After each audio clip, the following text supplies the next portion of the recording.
Okey-doke.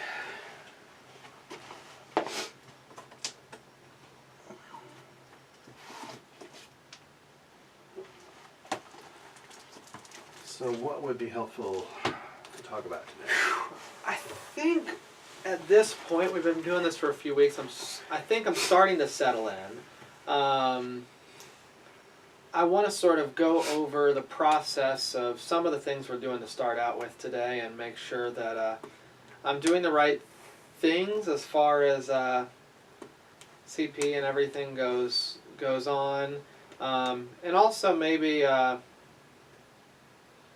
better way of looking towards how I find things to talk about. Okay. Along with, I guess, not being a very active listener, in my opinion, I'm also not a very introspective person. What comes to me is what I take care of at the moment. And I don't really reflect on it very much afterwards, I suppose. And so when I come into these process reflection things, sometimes it's, what do I talk about? So maybe I want to talk about the fact that I find it difficult to find things to talk about. But first I'd sort of like to start on the process, make sure everything's going well. Because as I'm not a super introspective person in my feeling anyway, as it pertains to me, just want to get your thoughts on whether it appears that I'm outputting correctly, if everything seems right. Yeah, I mean, it's early in the process. So what we're looking at, what you and I are looking at, is kind of what's baseline Carl, Mm-hmm. what's starting point Carl like, okay, and where does Carl want to go in this process? So I think that that so far your written work, your involvement has been about that, and that's right on target. That's what I'm doing with Sean. That's what I'm doing with Heather. That's what's the beginning point, and where do you want to go? What do you want to learn? How do you want to progress through this? Mm-hmm. So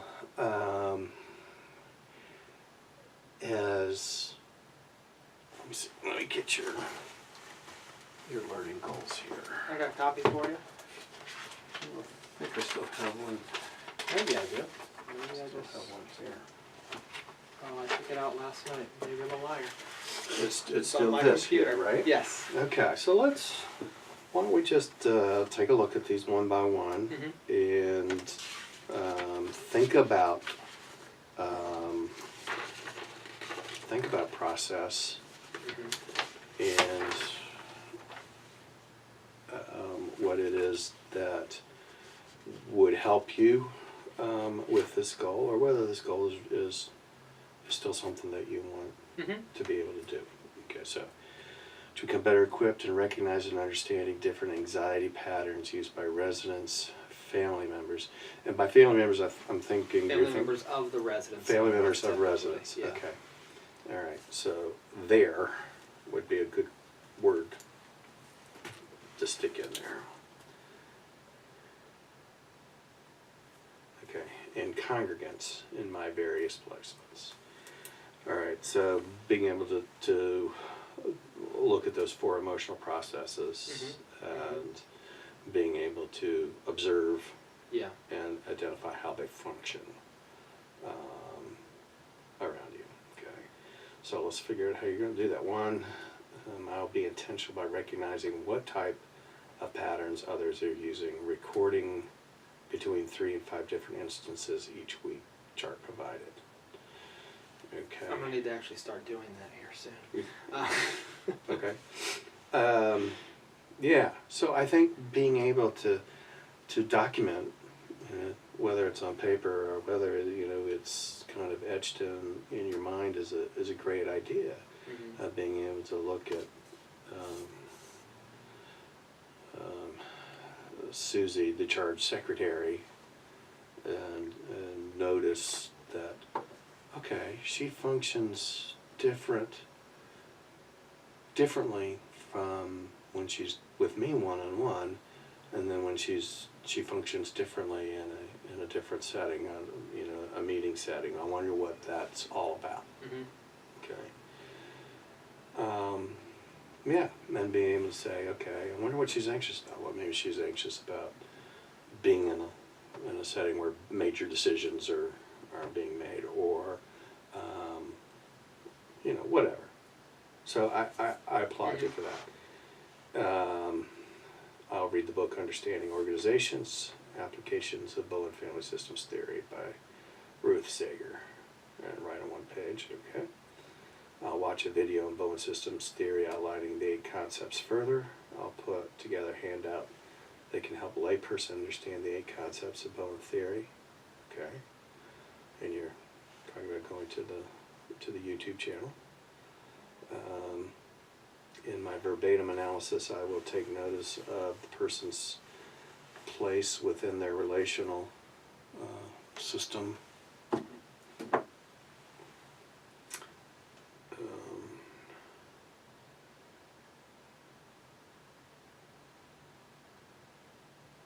right.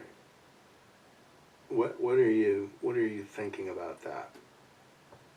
Unpack that one for me. In my verbatim analysis, I will take notice of the person's place within the relational system. A lot of it is really similar to the chart. Okay. It's just within the analysis of the verbatim itself, I'll be making sure to, well, there's obviously a section of the verbatim that is designated to talking about the person's place within their system, whether they're content with that place or not, whether they'd like to see that place changed at all. Okay. And so it's just a rehashing of that Okay. a little bit. All right. It was something that we're already doing, so I thought it would be helpful to Sure. remind myself of why I'm doing it. Good. All right. Yeah. 5, I will have a conversation with CPE mentor supervisor about understanding of how different people's patterns of anxiety shape our work and what we should be cognizant of them. I will then write a 1-page summary of this interview. Okay. Goal 2, to become more competent in the practice of active listening in one-on-one conversations with residents, their family members, and congregants in my various placements. I'll use skills learned in the class to become better reflective listening, and will make an effort to use reflective listening in sessions with those to whom I minister. Watch the TED Talk 5 Ways to Listen Better by Julian Treasure. Have you done that? Not yet. Okay. Let me know how that is. I will. After this, I will make a handout explaining Treasure's thoughts on how to be more comprehensive listener. As I look at the pastor-patient relationship in my verbatims, I will make note of how open I was in my listening by recognizing whether I was separate from the conversation, open to the conversation, or whether there was equality in my conversation. Start there. In my process reflections, I'll pay attention to what my thoughts were, but also as to whether my thoughts were on the conversation at hand. I will take periodic intentional notice of how well I believe I'm progressing in my attempts to be more present in listening reflectively and actively in conversations with others. Okay. To become more competent in supportive prayer with residents, family members, and congregants. Using active listening, I will reflectively speak through the person through what the person would like in prayer. Okay. Read excerpts of Adele Auberg's Calhoun's Spiritual Disciplines Handbook, the focus on prayer. Prayers in United Methodist Book of Worship, Episcopal Order, Common Prayer, Common Prayer, Liturgy for Ordinary Radicals. That's an oxymoron, but right. Anyway. Shane Claiborne, Jonathan Wilson, Hartrove, and Enuma Okoro. maintain strong relationships with some of the people I minister. I will search for ways to use. I will study new prayer language to use for God and practice using it in extemporaneous prayer to try to better fit the needs of the person. Okay. Now, the first thing I notice here, and the reason I start those three, is you have 1, 2, 3, 4, 5, 10, 14,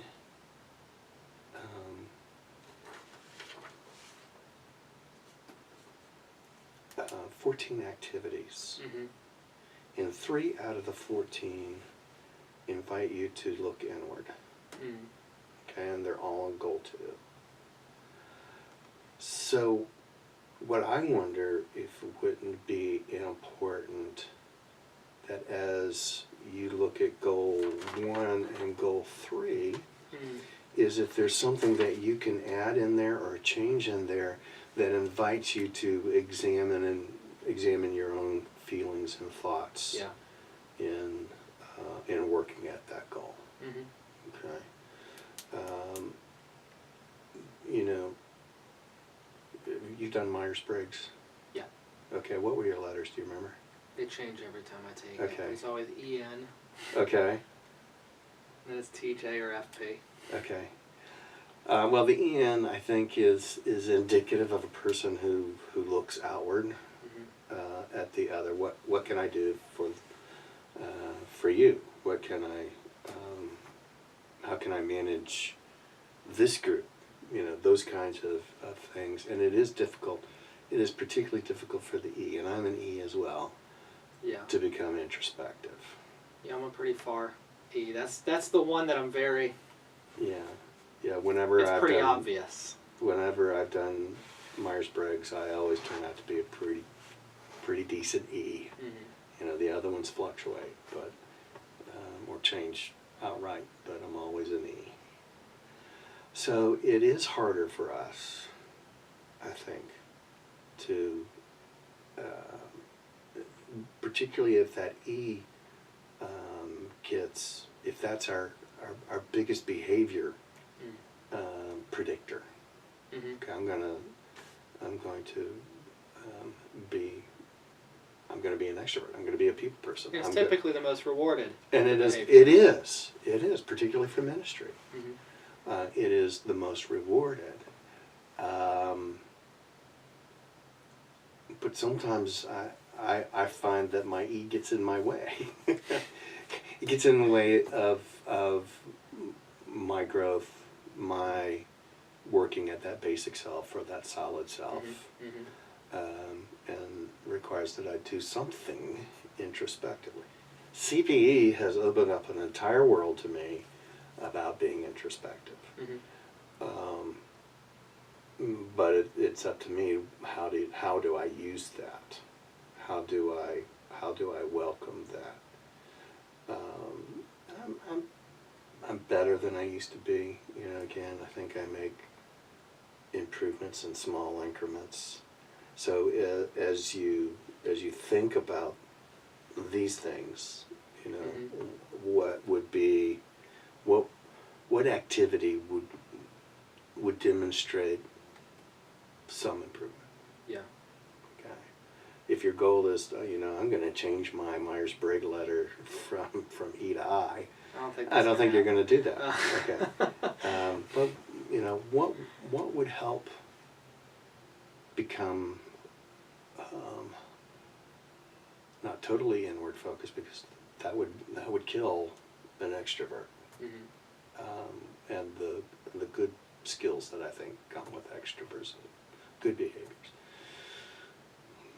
But how can I balance that out with? Yeah.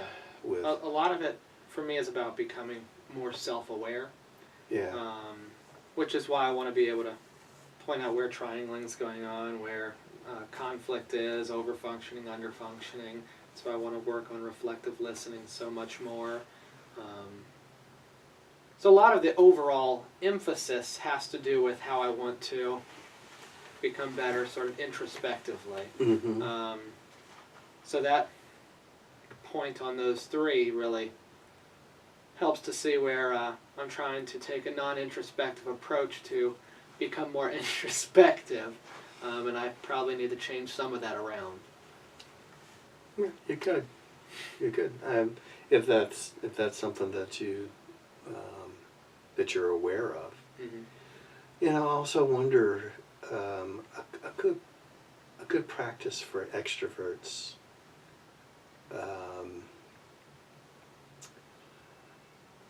is to have people in your life that are going to give you good feedback. Mm-hmm. I'm lucky. I got a peer group and a supervisor and then committees I have to meet, all very willing to give me feedback, and very pointed feedback. So,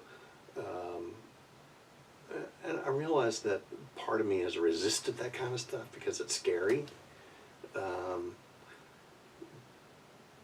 But the more that I embrace the feedback, the more self-aware I've become. And I'm not anywhere near good at it, but I'm better at it. Mm-hmm. And some days I feel pretty good about that. So, you know, I guess for you, being able to identify people in your life that are going to give you good quality feedback about your functioning, about your behavior. Mm-hmm. Okay. I would imagine, I don't know for sure, but Katie strikes me as a person who would be pretty good at that. Yeah. And being able to hear her perspective on different things, I think would be growing. And of course, how you use your peers here, to be able to, like on the verbatims, being able to identify and get their help on helping you identify, you know, certain behaviors. You know, what do you think got in the way of I'll just ask you, what is there anything in the verbatim that you presented today where you think your functioning or your behavior maybe got in the way? I don't know this, but I'm just asking you to be aware.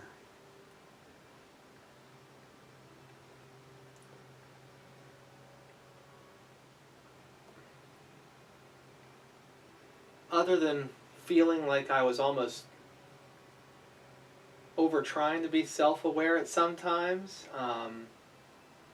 I didn't feel like it this time, in this particular instance.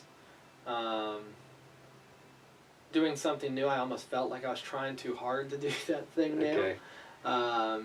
Outside of that, I'm not sure. Okay.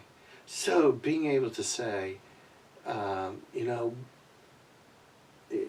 as I write this, or as I think about this, I'm aware that at times in this verbatim, I was really trying hard to,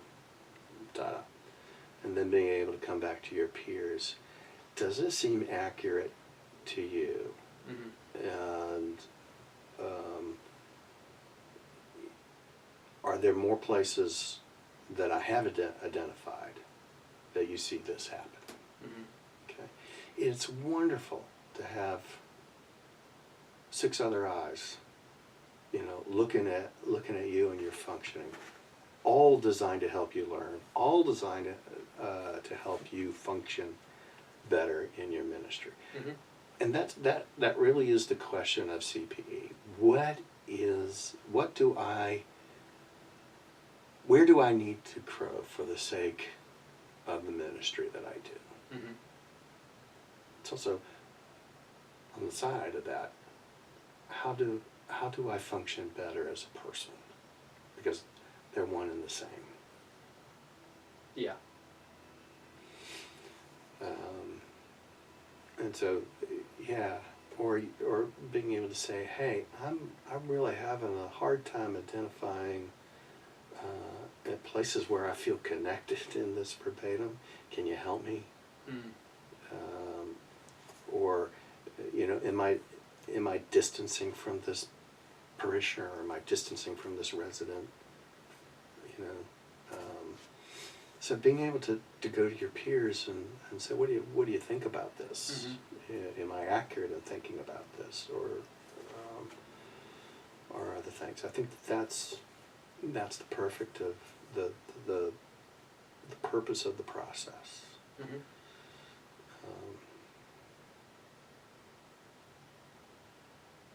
So, yeah, you know, I would invite you to take a look at these again, and, you know, if there's an opportunity to include an activity in each one of your goals that invites that process, that invites examination of a functioning, Mm-hmm. and being aware of tendencies and feelings and emotions in working at these goals would be, I think, would be advantageous to you. Yeah.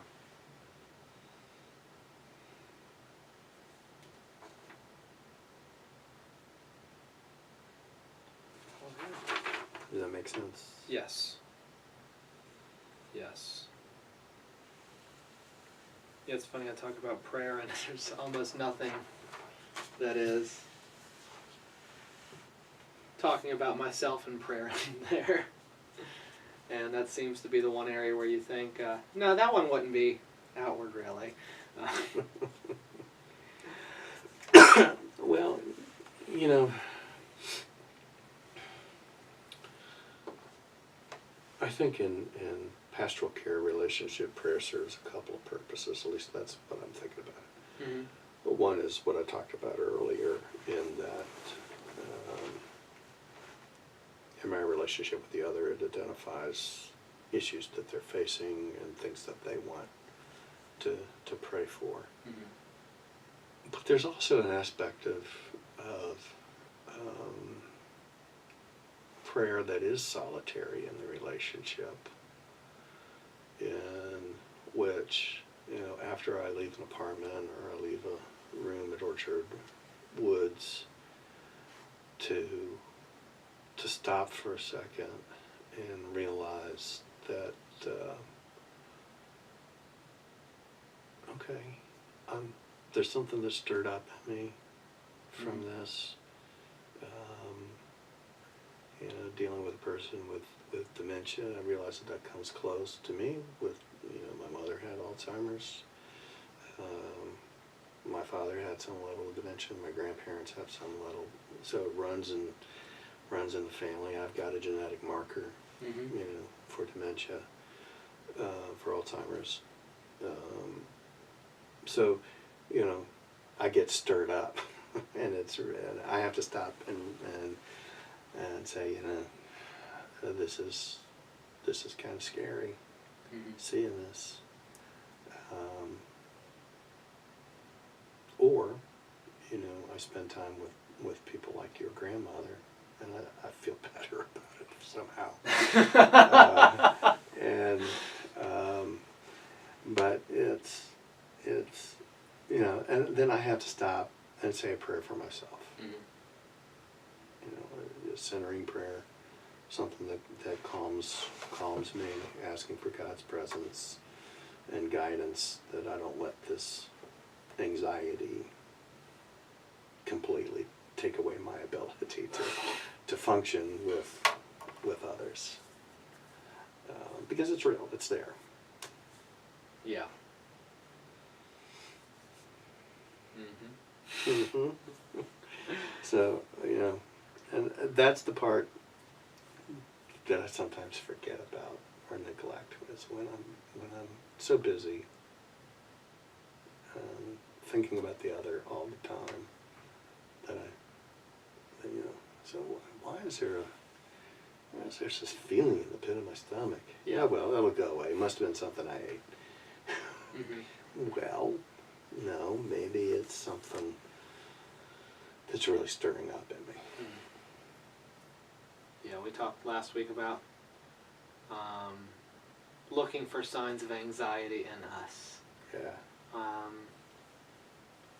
And I haven't yet. I noticed more signs of anxiety in other people this week a little bit, I guess. I've told you about the saga of me and this church member who were having difficulty. Sure, right. We had apple butter at this church on Saturday. Yeah. And I walked over to him after he first got there. I got there about 4:45 that morning, and I'd been there for a few hours by then. And he was starting to stir, and I said hello to him. I said a couple words to him, and he sort of shrugged me off. And then I would notice whenever I'd walk over to a different area, he might be walking over to that area at the same time, and he'd turn around and walk away. And I didn't feel anxious, maybe because I saw he was trying to distance himself. But then, I don't know. I wondered how anxious he was feeling, because you start to notice how anxious he is about the whole situation, and Yeah. you start to wonder what he's thinking about that particular situation at this point.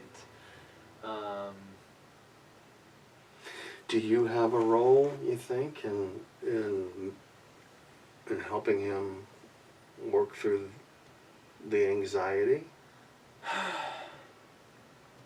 Since it is. I think I have a responsibility to. Okay. And I And how do need you to feel address it. about that? What is that stirring, Carl? Frustration probably.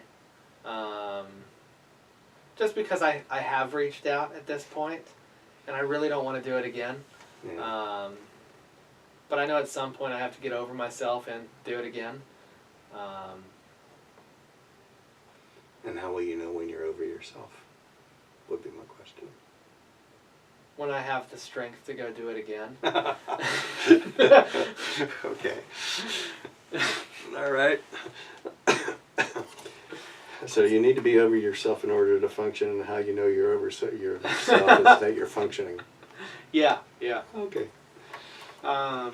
Yeah. And as soon as I'm able to do that, I'll feel a lot better.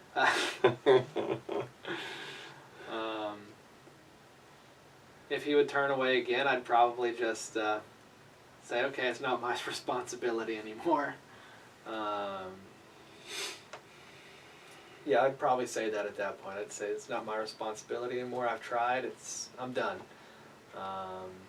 Maybe the next pastor after me will figure it out.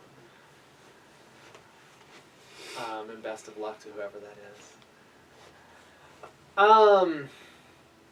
I guess the other thing I could talk about today is I don't typically get anxious in a whole lot of conversations, especially not when I first meet people. But I did have something. You talked about being stirred up this past week. I was stirred up after talking to somebody. Okay. In the assisted living community. Ann, not Ann Jones, the other Ann. Okay. I think I know who you're talking about. I sat down with her, and I never talked with her before, and I introduced myself, and it was a very eerie conversation, because every time she'd talk, she'd get quieter, and then she'd get quieter, and she'd get quieter. And eventually she sort of asked me, what do you really want to ask me? Nothing.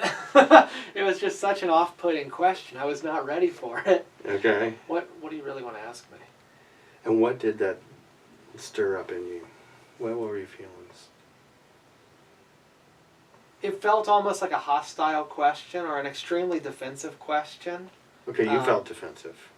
I felt like she was being defensive. Okay. And it made me feel like she received me as being hostile or received me as looking for something. We talked earlier about that person saying, what did this person want to get out of this conversation?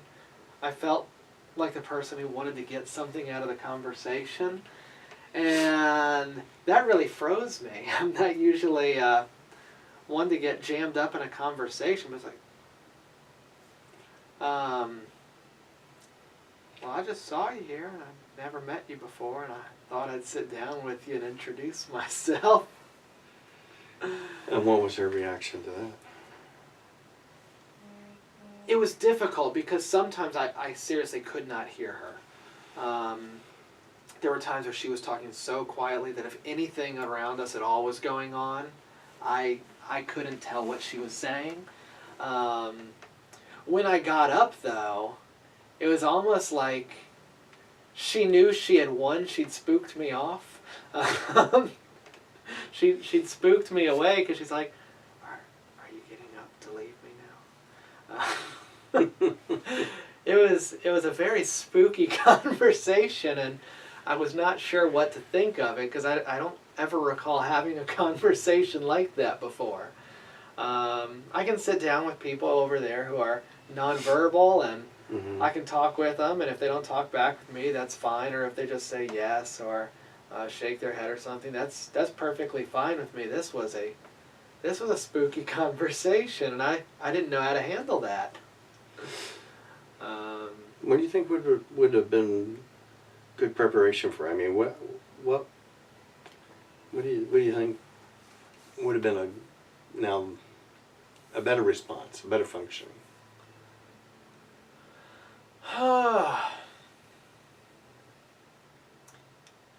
It may have been helpful if there was somebody else sitting there with her, another resident sitting with her, so it didn't seem like I was focusing in on her solely. Okay. She may have been threatened by the fact that I sat down there just to talk to her. Okay. And it was a one-on-one conversation. And I didn't let an agenda be known, and it might have it probably felt kind of threatening to her. I don't know if that's true, but I could see how it would feel threatening to her, I guess I could say. Okay. So maybe if she's at a breakfast table with another person, especially a person I know, like we talked about entering into a conversation through triangles earlier, it might be helpful to sit down and start talking to that person I know and then start talking to her a little bit at the same time.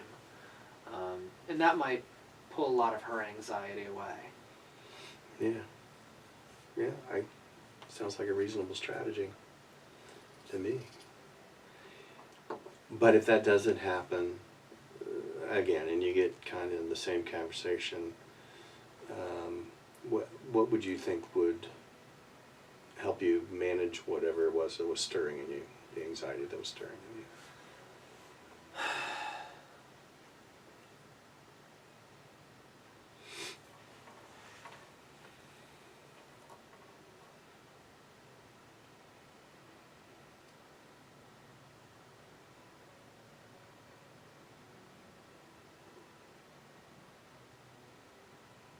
I think as she got softer, I could have recognized that she was withdrawing from the conversation a little bit, or she wasn't comfortable with the conversation. And I could have either matched her intensity instead of staying at my own normal rate of talking, which I'm doing right now. Mm-hmm. Or I could have